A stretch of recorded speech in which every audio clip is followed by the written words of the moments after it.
তিন শ্রেণীর মানুষ আপনার জেনা করবে, গুনাহ করবে, কিন্তু তাদের কোনো গুনাহ লেখা হবে না। কি আশ্চর্যজনক হাদিস!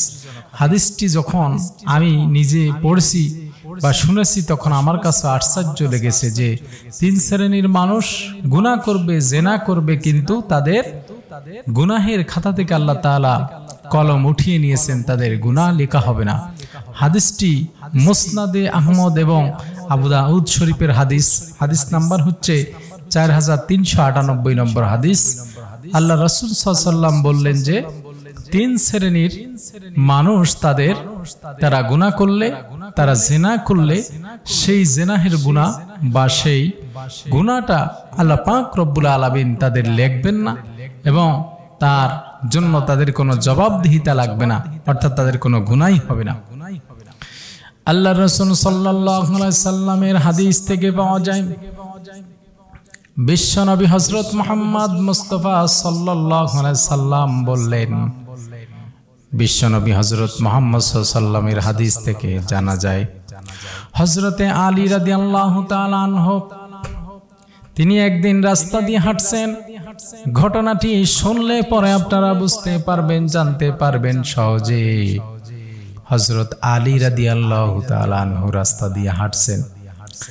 এমত অবস্থায় হযরত আলী রাদিয়াল্লাহু তাআলা আনহু দেখতে পেলেন একটা মহিলাকে অনেকগুলা মানুষ টেনে হিঁচড়ে তাকে রজম করার জন্য নিয়ে যাচ্ছে।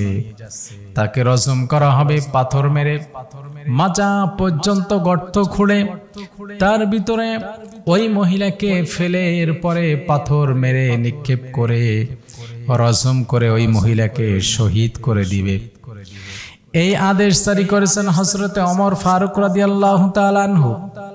হযরতে ওমর ফারুক রাদিয়াল্লাহু তাআলা আনহু যখন এই আদেশ করলেন, অনেকগুলা মানুষ টেনে হিঁচড়ে যখন এই নারীকে আপনার রজম করার জন্য নিয়ে যাইতেছে, এমন অবস্থায় হযরত আলী রাদিয়াল্লাহু তাআলা আনহুর সামনে পড়ে যায়।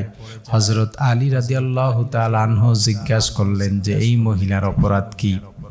তারা জানালো মহিলা অপরাধ করেছে, জেনা করেছে, জেনা করেছে, যার কারণে তার রজম করতে হবে। হযরতে আলী রাদিয়াল্লাহু তাআলা আনহু তিনি বুঝতে পারলেন, তিনি তখন ফিরিয়ে দিলেন, গো ব্যাক, তোমরা ফিরে যাও। এই মহিলার রজম করা লাগবে না, পাথর মারা লাগবে না, গর্ত খোঁড়া লাগবে না। কারণ কি? হযরতে আলী রাদিয়াল্লাহু তাআলা আনহু বিশ্বনবীর ওই হাদিসটি তিনি জানতেন। বিশ্বনবীর এই হাদিস তার মনে পড়ে গেল। তিনি ওই মহিলার সাথে ওই হাদিসটা মিল করে দেখলেন যে ওই মহিলার উপর থেকে আল্লাহ পাক রব্বুল আলামিন কলম উঠিয়ে নিয়েছেন। যদিও সে জেনা করেছে, জেনা করেছে, কিন্তু জেনার গুনাহ তার হবে, জেনার গুনাহ তার হবে না। আল্লাহ পাক রব্বুল আলামিন তার জেনার গুনাহ লিখবেন না। হযরতে আলী রাদিয়াল্লাহু তাআলা আনহু বললেন, গো ব্যাক, ফিরে যাও। যখন তারা ফিরে গেল, হযরতে ওমর ফারুক রাদিয়াল্লাহু তাআলা আনহু তখন জিজ্ঞাসা করলেন, তোমরা কেন রজম না করে ফিরে আসলে? এমন অবস্থায় তারা জানালো যে হযরত আলী রাদিয়াল্লাহু তাআলা আনহু তিনি আমাদেরকে ফিরিয়ে দিয়েছেন, বলেছেন যে এই মহিলার প্রতি রজম করা যাবে না। হযরতে ওমর ফারুক রাদিয়াল্লাহু তাআলা আনহু দেখেন তিনারা কেমন ছিলেন। এক সাহাবী আর এক সাহাবীর প্রতি কেমন সৌহার্দ্যপূর্ণ আচরণ তাদের ছিল। হযরতে ওমর ফারুক রাদিয়াল্লাহু তাআলা আনহু তখন তিনি রেগে যেতে পারতেন যে আমি বিচার করেছি, সেটা আবার হযরত আলী বাধা দিয়েছে, ফিরিয়ে দিয়েছে, কিন্তু তিনি না কোনো কষ্ট নিলেন না। কারণ কি? তিনি ভাবলেন যে আমি বিচার করেছি, সালিশ করেছি, মীমাংসা করেছি, কিন্তু সেটা বাহিরে আরো অনেক হাদিস থেকে যাইতে পারে, যেই হাদিসগুলা আমার হয়তো জানা নাই। হযরত আলী রাদিয়াল্লাহু তাআলা আনহু হয়তো এই হাদিসগুলা জানেন, যার কারণে তিনি হযরত আলী রাদিয়াল্লাহু তাআলা আনহুর কাছে বাহক পাঠালেন, ডাকলেন। হযরত আলী রাদিয়াল্লাহু তাআলা আনহুকে ডাকলেন, সেখানে তিনি মেসেজ করলেন। হযরতে আলী রাদিয়াল্লাহু তাআলা আনহু যখন আসলেন তখন তিনি দেখতে পেলেন সেখানে অনেক মানুষের মজলিস বসে আসে। মজলিসের ভিতরে হযরত আলী রাদিয়াল্লাহু তাআলা আনহু যখন আসলেন, হযরত ওমর ফারুক রাদিয়াল্লাহু তাআলা আনহু তাকে দেখে মুস্কি হেসে দিলেন। আবার হযরতে আলী রাদিয়াল্লাহু তাআলা আনহু হাসলেন। দুজনের কুশল বিনিময় হলো। এরপরে হযরত আলী রাদিয়াল্লাহু তাআলা আনহুকে হযরত ওমর ফারুক জিজ্ঞাসা করলেন, আপনি কেন তাকে ফিরিয়ে দিলেন, রজম করতে নিষেধ করলেন, কারণ কি? হযরতে ওমর ফারুক জানতে চাইলেন, আমার অজান্তে অনেক হাদিস রয়েছে যেগুলো আমি জানি না, আলী আমাকে জানিয়ে দিন। হযরত আলী রাদিয়াল্লাহু তাআলা আনহু তখন বললেন, আপনি কি এই হাদিসটি পড়েননি, হাদিসটি জানেননি যে আল্লাহর রাসূল সাল্লাল্লাহু আলাইহি ওয়াসাল্লাম বলেছে 3 শ্রেণীর মানুষ গুনাহ করবে, জিনা করবে, কিন্তু তাদের কোনো গুনাহ আল্লাহ পাক রব্বুল আলামিনের ফেরেশতা লিখবেন না। 3 শ্রেণীর মানুষ গুনাহ করবে, জিনা করবে, কিন্তু তাদের কোনো গুনাহ লেখা হবে না, তাদের গুনাহ লেখা হবে না।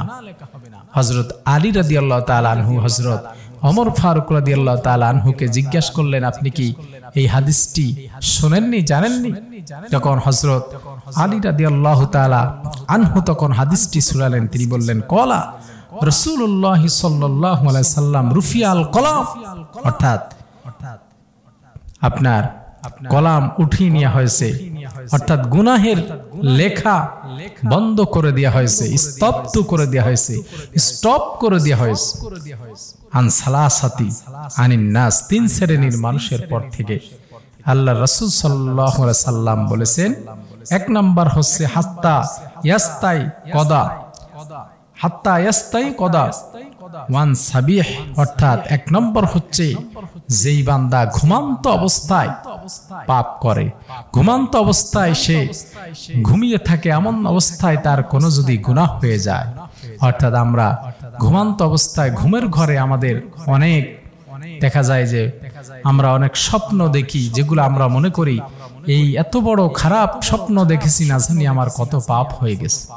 আল্লাহ রাসূল সাল্লাল্লাহু আলাইহি ওয়াসাল্লাম বললেন, যে ব্যক্তি ঘুমিয়ে আছে, ঘুমান্ত অবস্থায় তার যদি কোনো পাপ হয়, আল্লাহ পাক রব্বুল আলামিন এই পাপ তার নেবেন না। সুবহানাল্লাহ, তার এই গুনাহ লেখা হবে না, কলম তার পর থেকে উঠিয়ে নেওয়া হয়েছে, তার কোনো পাপ হবে না। এজন্য দুশ্চিন্তাগ্রস্ত হওয়া যাবে না, যতক্ষণ পর্যন্ত জাগ্রত হয়ে পাপের সাথে সম্পৃক্ত না হবে ততক্ষণ পর্যন্ত তার গুনাহ লেখা হবে না। 1 নম্বর। 2 নম্বর, হযরত আলী রাদিয়াল্লাহু তাআলা আনহু বললেন, হাত্তা ইয়াহতালিম ওয়ানিল হাত্তা ইয়াহতালিম, অর্থাৎ যে নাবালক বাচ্চা, যে সাবালক হয় নাই, এখনো পর্যন্ত প্রাপ্ত বয়স্ক পৌঁছায় নাই, এই সন্তান বা এই বাচ্চা যদি কোনো পাপ করে, আল্লাহ পাক রব্বুল আলামিন তার কোনো পাপ দেন না, তার সমস্ত পাপ উঠিয়ে নেওয়া হয়, অর্থাৎ তার পাপ লেখা হয় না, তার কোনো পাপ লেখা হবে না, তার কোনো পাপ ধরা হবে না। 3 নম্বর হলো হযরত আলী রাদিয়াল্লাহু তাআলা আনহু বললেন, ওয়ানিল মাজনু হাত্তা ইয়াকিল, অর্থাৎ 3 নম্বর হলো যে পাগল, অচেতন, অর্থাৎ যে বোঝে না, পাগল অবস্থায় সে যে গুনাহ করবে, আল্লাহ পাক রব্বুল আলামিন তার সেই গুনাহ লিখবেন না। অর্থাৎ হযরত আলী রাদিয়াল্লাহু তাআলা আনহু বললেন, 3 নাম্বার হলো যে পাগল, অর্থাৎ যে বোঝে না, এমন মানুষ যখন পাপ করবে সেই পাপ আল্লাহ তাআলা লিখবেন না, ফেরেশতাদেরকে লিখতে নিষেধ করেছেন, কলম উঠিয়ে নেওয়া হয়েছে। হযরত আলী রাদিয়াল্লাহু তাআলা আনহু তিনি এবার হযরত ওমর ফারুক রাদিয়াল্লাহু তাআলা আনহুকে বললেন যে 3 নাম্বার হলো যে লোক পাগল, অর্থাৎ তার উপর থেকে আল্লাহ পাক রব্বুল আলামিন কলম উঠিয়ে নিয়েছেন। যে লোক বোঝে না, তার কোনো গুনাহ সে করলেও সেই গুনাহ লেখা হয় না। অতএব এই মহিলা পাগল অবস্থা, আমি জানি এই মহিলা কিছু সময় ভালো থাকে, আবার কিছু সময় পাগল হয়ে যায়, আর ওই পাগল অবস্থায় হয়তো সে জিনা করেছে, যার কারণে ওই জিনাহের গুনাহ আল্লাহ পাক রব্বুল আলামিন তার আমল নামায় লিখবেন না। বিশ্বনবী হযরত মুহাম্মদ সাল্লাল্লাহু আলাইহি সাল্লাম বলেছেন, যার কারণে ওই মহিলাকে রজম থেকে আমি ফিরিয়ে দিয়েছি। হযরতে ওমর ফারুক রাদিয়াল্লাহু তাআলা আনহু যখন জিজ্ঞাসা করলেন এর পিছনে তোমার লজিক কি, হযরতে আলী রাদিয়াল্লাহু তাআলা আনহু তখন বললেন পাগলের গুনাহ নাই, পাগল গুনাহ করলে সেই গুনাহ লেখা হয় না, যার কারণে ওই মহিলা গুনাহ করেছে, জেনা করেছে, জেনার গুনাহ শাস্তি তার জন্য প্রযোজ্য নয়। তার মানে হলো আমরা জানতে পারলাম তিন শ্রেণীর মানুষ গুনাহ করবে, জেনা করবে কিন্তু জেনা লেখা হবে না, গুনাহ করবে কিন্তু গুনাহ হবে না। মনে রাখতে হবে, এক নাম্বার হচ্ছে যেই বান্দা ঘুমান্ত অবস্থায় পাপ করে, ঘুমান্ত অবস্থায় যদি কোনো গুনাহ করে তাহলে সেটা লেখা হবে না। দুই নাম্বার হলো যে নাবালক, তার কোনো গুনাহ লেখা হবে না। তিন নাম্বার হলো যে পাগল, তার কোনো গুনাহ লেখা হবে না। যদিও গুনাহ করে যতক্ষণ পর্যন্ত সুস্থ না হবে, জেনা করুক আর যাই করুক না কেন, ওই পাগলের কোনো গুনাহ কিন্তু লেখা হবে না। আশ্চর্য হয়ে গেলাম এই হাদিসটি পড়ার পরে, এই তিন শ্রেণীর মানুষের আপনার জেনা করবে, গুনাহ করবে, তারপরও কোনো গুনাহ তাদের বিশেষ করে লেখা হবে না।